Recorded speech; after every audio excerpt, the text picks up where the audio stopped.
Pathianin inun achu zawa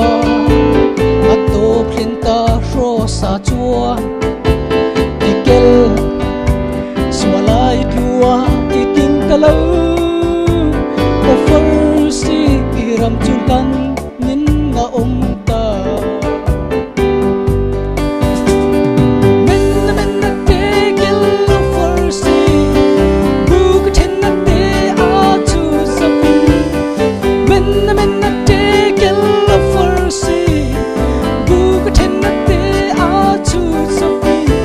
chân reng nei lo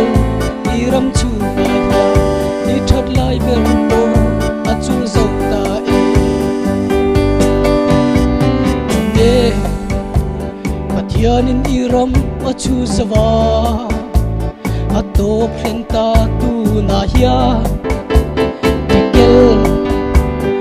kin yoma iking telo offer si iram chu them min na omta ne pathianin inun achu zawa ato plinta rosa chua tikel swalay tua iking talo offer si iram chutlan min na omta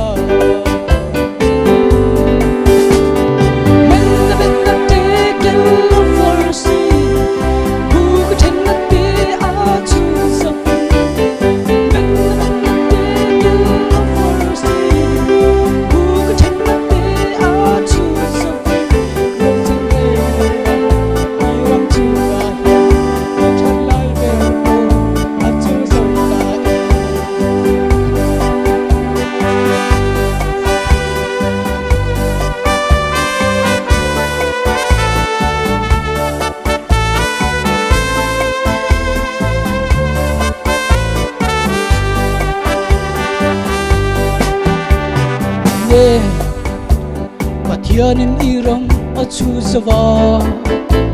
ato plinta tu na ya tikel mungkin yoma iking telo offer si iram tu ten min da omta ne pathianin inun achu zawa ato plinta rosa chua tikel swalay tua iking talo offer si iram tulan min na omta ulay Christian na ano siya na karaw so rambuay na to sa rambuay ankun na sa tafa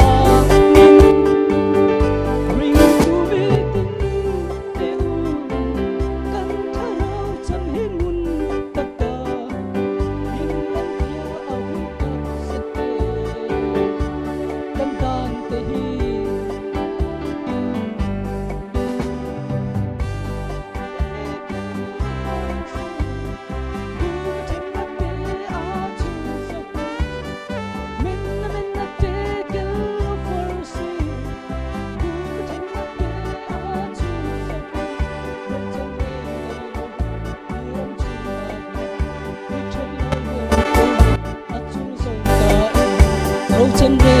lo iram chu na hi ni thad lai ver po